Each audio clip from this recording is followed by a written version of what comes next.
بسم اللہ الرحمن الرحیم۔ السلام علیکم۔ میں ہوں اعجاز علی۔ دوستو، مگر آگے بڑھنے سے پہلے اگر آپ نے ابھی تک ہمارے چینل کو سبسکرائب نہیں کیا تو آج قسم کھائیے کہ ہم آپ کے چینل کو کچھ نہیں کریں گے۔ چلتے ہیں آج کی کہانی کی طرف۔ پرانے زمانے کی بات ہے کہ کسی ملک پر ایک نیک دل بادشاہ حکومت کرتا تھا۔ خدا تعالیٰ نے اسے سب کچھ دیا تھا۔ اس کی وسیع سلطنت کی سرحدیں دور دور تک پھیلی ہوئی تھی۔ اس کے خزانے ہیرے جواہرات سے بھرے تھے۔ رعایا خوش تھی۔ ملک میں ہر طرف خوشحالی کا دور دورہ تھا۔ یوں سمجھ لیجئے کہ عزت، دولت اور شہرت ہر چیز اسے میسر تھی۔ بادشاہ کی ایک ہی اولاد تھی، شہزادہ۔ وہ باپ کا جانشین اور ولی عہد سلطنت تھا۔ شہزادہ بڑا ذہین اور عقل مند تھا۔ ملک کو جب بھی کسی نئی مصیبت کا سامنا کرنا پڑتا تو یہی شہزادہ اپنی عقل و ذہانت سے اس کا مقابلہ کرتا اور الجھی ہوئی گتھی کو سلجھا لیا کرتا۔ بادشاہ کو بیٹے پر بڑا ناز تھا۔ رعایا بھی شہزادے سے بڑی محبت کرتی تھی۔ پورے ملک میں وہ عقل مند شہزادہ مشہور تھا۔ اس ملک کے ساتھ ہی ایک اور بادشاہ حکومت کرتا تھا۔ وہ بڑا ظالم، مطلبی اور خود غرض تھا۔ اس کی سلطنت تو بڑی تھی، لیکن وہ اپنی عادتوں کی وجہ سے شہرت اور عزت سے محروم تھا۔ وہ ہمسایہ ملک کی ترقی دیکھ کر دل ہی دل میں کڑتا اور چلتا رہتا تھا، اور ہر وقت یہی سوچتا رہتا تھا کہ کس طرح ہمسایہ ملک کے بادشاہ کو شکست ہو جائے۔ ایک بار اس نے اپنے ایک ایلچی کے ہاتھ بادشاہ کے پاس 4 سوال لکھ کر بھیجے اور کہا کہ ان چاروں سوالوں کے فی الحال روز تک صحیح جواب نہ دیے گئے تو میں سمجھوں گا کہ تمہارے ملک میں ایک بھی ذہین آدمی نہیں اور تم حکومت کرنے کے اہل نہیں ہو۔ تمہیں میرے ماتحت رہ کر کام کرنا ہوگا۔ بادشاہ کے 4 سوال یہ تھے۔ پہلا، بے وقوف بادشاہ کون ہوتا ہے؟ دوسرا، بے وقوف بادشاہ کے چاپلوس اور درباری کون ہوتے ہیں؟ تیسرا، اچھائی میں کیا برائی ہے اور برائی میں کیا اچھا ہوتا ہے؟ 4، بادشاہ کے دروازے کا کتا کون ہے؟ بڑے عجیب سوال تھے۔ بادشاہ کی سمجھ میں کچھ نہ آیا، لیکن یہ اس کے ملک کی سالمیت اور اس کی عزت کا مسئلہ تھا۔ وہ کسی نہ کسی طرح ان سوالوں کے جوابات حاصل کرنا چاہتا تھا۔ اس نے سوچا کہ بادشاہ تو بے وقوف ہو سکتا ہے، لیکن یہ کیا ضروری ہے کہ اس کے درباری احمق بھی ہوں؟ اس کے علاوہ اچھائی میں کیا برائی اور برائی میں کیا اچھائی ہو سکتی ہے؟ برائی تو ہمیشہ برائی ہوتی ہے اور اچھائی ہمیشہ اچھائی۔ بادشاہ کئی روز تک ان سوالوں کے جواب ڈھونڈتا رہا، لیکن جب اس کی کچھ سمجھ میں نہ آیا تو اس نے اپنے ذہین شہزادے کو بلا کر کہا، بیٹا، تم نے یہ تو سنا ہوگا کہ ہمارے پڑوسی بادشاہ نے ہمارے پاس 4 سوال بھیجے اور ہم سے ان کا جواب مانگا ہے۔ یہ ہماری عقل اور ذہانت کو ایک بہت بڑی للکار ہے۔ اس کے علاوہ یہ ہماری اور تمہاری عزت کا سوال ہے، اور ان سوالوں کے جواب تلاش نہ کیے گئے تو ہم کسی کو منہ دکھانے کے قابل نہیں رہیں گے۔ اس لیے جس طرح بھی ممکن ہو تمہیں ان سوالات کے جوابات تلاش کرنا چاہیے۔ شہزادے نے کچھ سوچ کر کہا، ابا حضور، آپ فکر نہ کریں، آپ کی عزت ہی ہماری عزت ہے۔ مجھے یقین ہے کہ میں ان سوالوں کے جوابات ضرور تلاش کر سکوں گا۔ آپ ہمسایہ ملک کے بادشاہ سے ان سوالوں کے جوابات کے لیے 2 سال کی مہلت مانگ لیجیے۔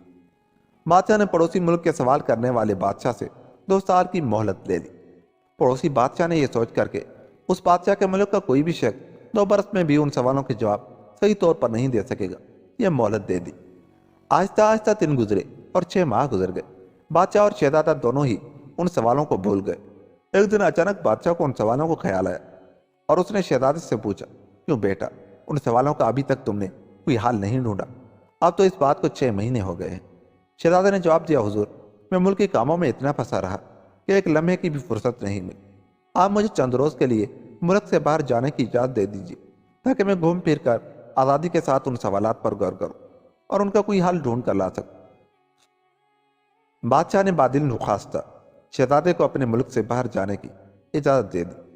شہزادے نے اسی روز ایک سوداگر کا بھیت بدلا اور ضروری سامان لے کر اسی بادشاہ کے ملک کی طرف چل دی جس نے یہ سوال لکھ کر بھیجے تھے۔ کئی دن اور کئی راتیں چلنے کے بعد جب شہزادہ اس بادشاہ کے ملک پہنچا تو شام ہو چکی تھی۔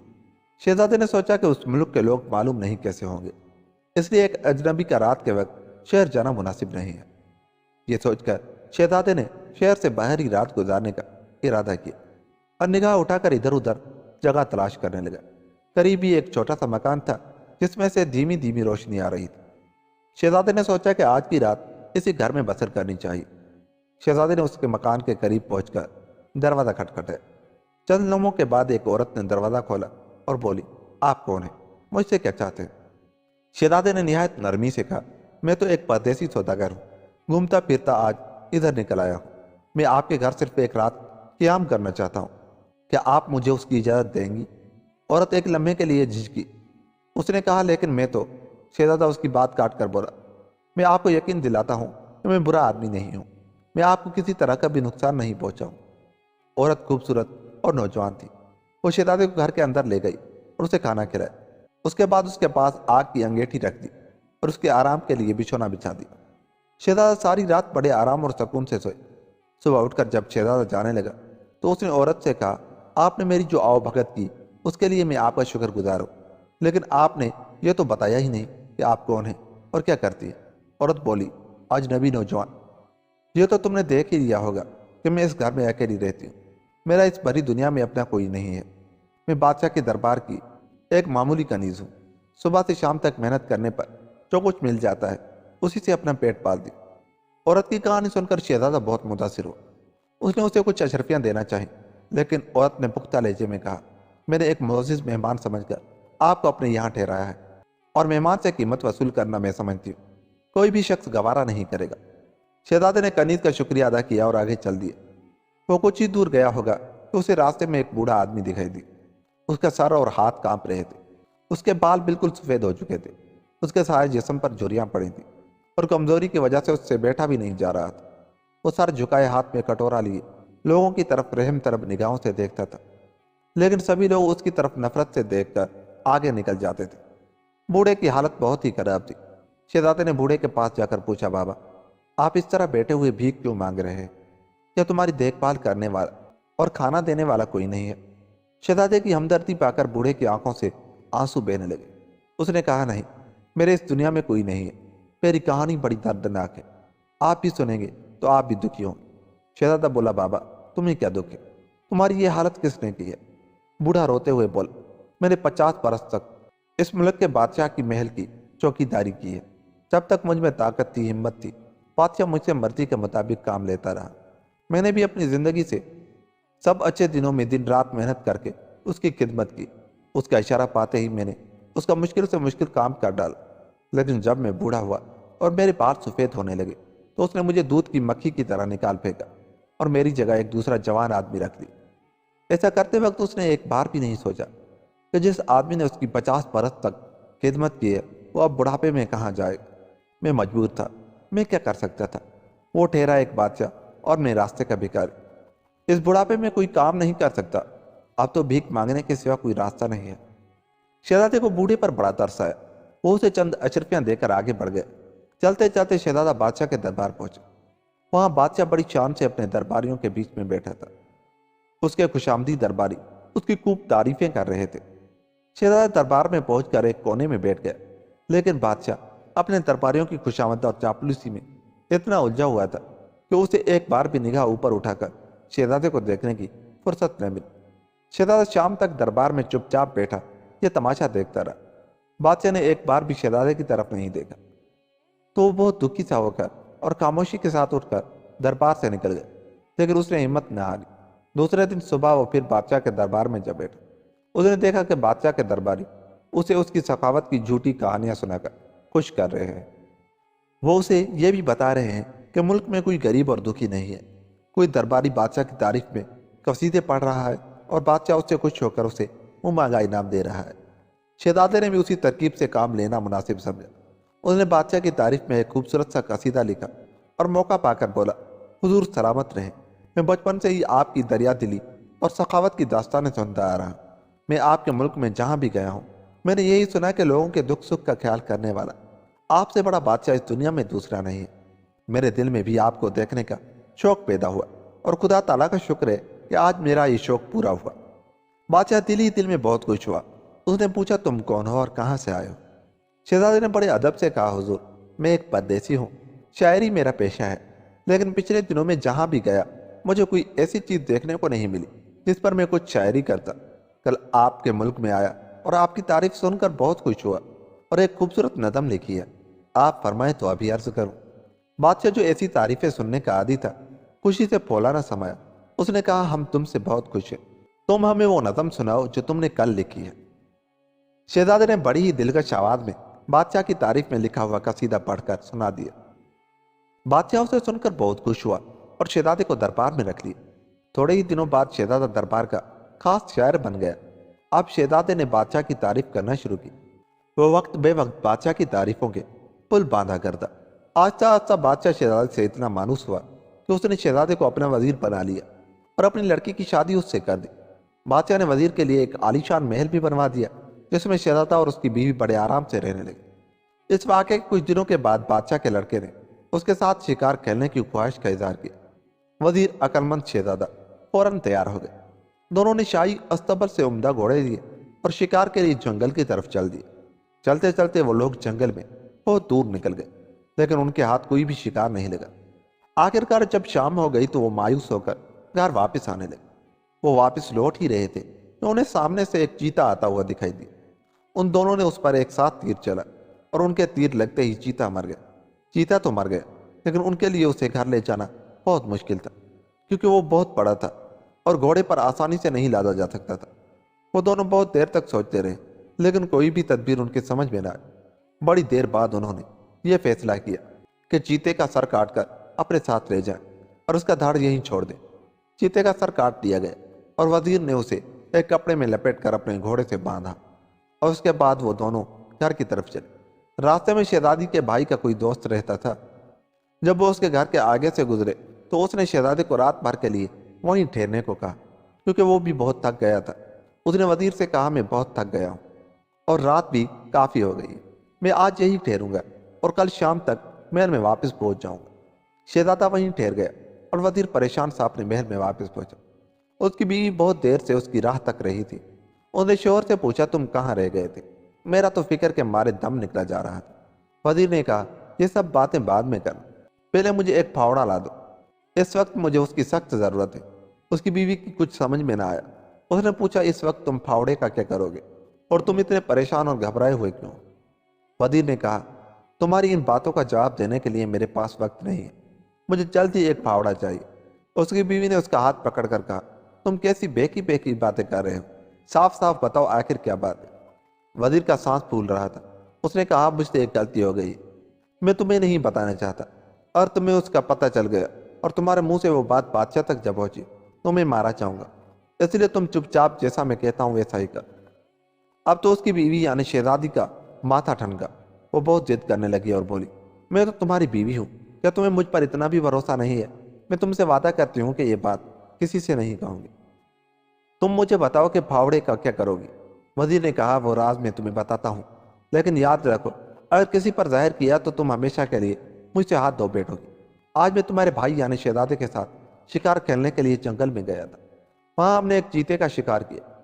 शहजादा कहता था कि चीता उसके तीर से मरा है, लेकिन मुझे पूरा यकीन था कि मैंने ही उसे मारा है। इस बात पर हम दोनों में तकरार हो गई। मैंने गुस्से में आकर शहजादे को मार दिया। मैं धड़ को तो जंगल में ही छोड़ आया, लेकिन सर काट कर अपने साथ ले आया हूँ और अब उसी सर को यहाँ कहीं दफन करना चाहता हूँ। सिर्फ धड़ को देखकर कोई भी नहीं पहचान सकेगा ये कौन शख्स है। इस तरह किसी को पता भी नहीं लगेगा कि शहजादा कहाँ है। यह सुनते ही शहजादी जोर जोर से रोने लगी। वजीर ने उसे बहुत समझाया, लेकिन उसने उसकी बिल्कुल कोई बात न सुनी।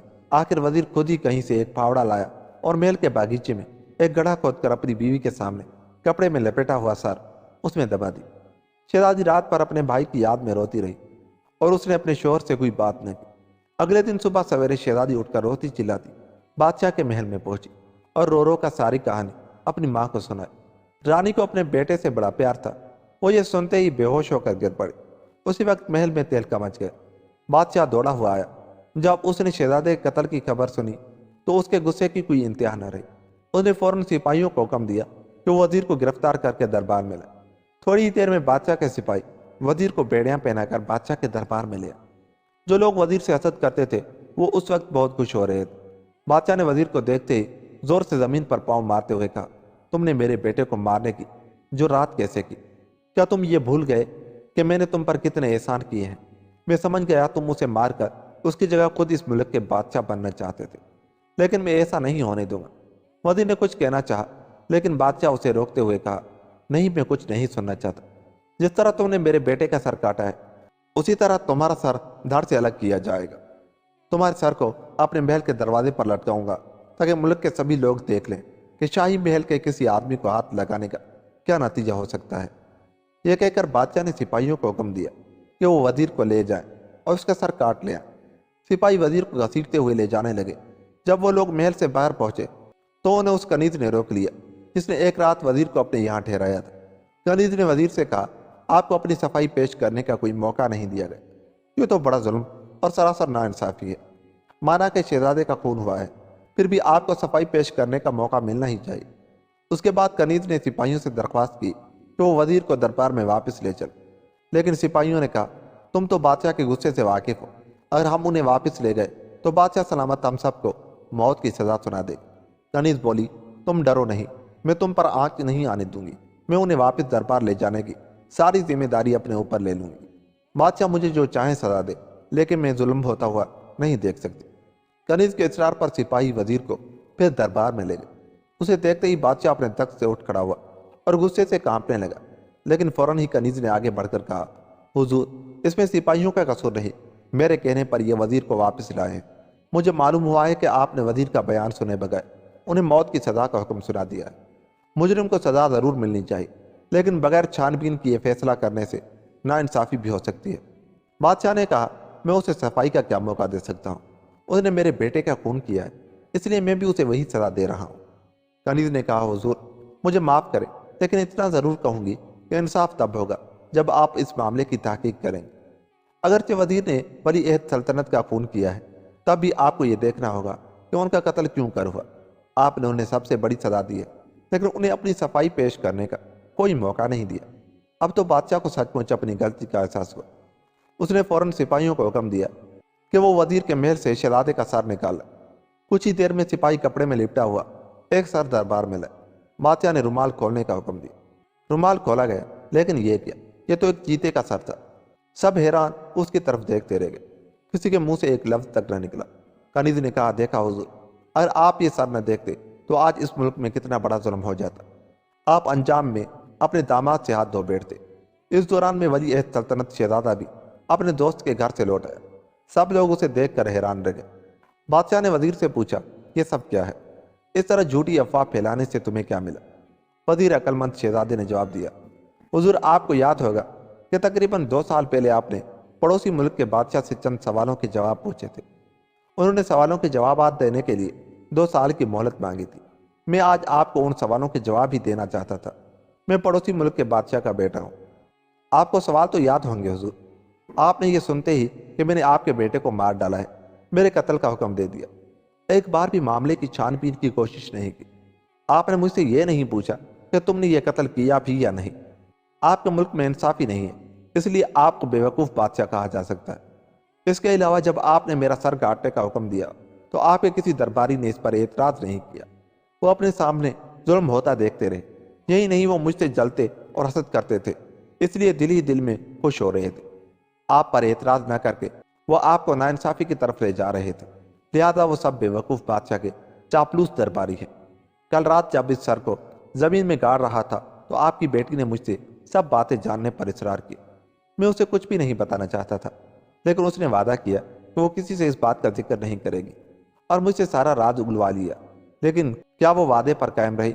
सुबह सवेरे उसने आप तक ये बात पहुंचा दी। उसने ये नहीं सोचा कि इसका उसके शोहर पर क्या असर पड़ेगा। दूसरी तरफ आपकी ये अदना कनीज है जिससे ये जुल्म न देखा गया और अपनी जान खतरे में डालकर आपके फैसले पर एतराज़ किया। मुझे कत्ल होने से बचा लिया, इसलिए ये कनीज बुराई में अच्छाई है और आपकी बेटी मेरी बीवी होने के बावजूद अच्छाई में बुराई है। बादशाह के दरवाजे का वो बूढ़ा भिखारी जो आज भी रास्ते में बैठा भीख मांग रहा है, जब तक वो जवान और ताकतवर था तब तक आप उसका ख्याल रखते थे, लेकिन जब वो बूढ़ा हो गया तो आपने उसे धुतकार कर बाहर निकाल दिया। अब आपके चारों सवालों के जवाब आपको मिल गए हैं। मैं उन्हीं सवालों के जवाब देने के लिए यहाँ आया था। अब मैं अपने मुल्क वापस जा रहा हूँ। आपकी बेटी की अब मुझे ज़रूरत नहीं है। मैं इस कनीज से शादी करूँगा, इसने मेरी जान बचाई।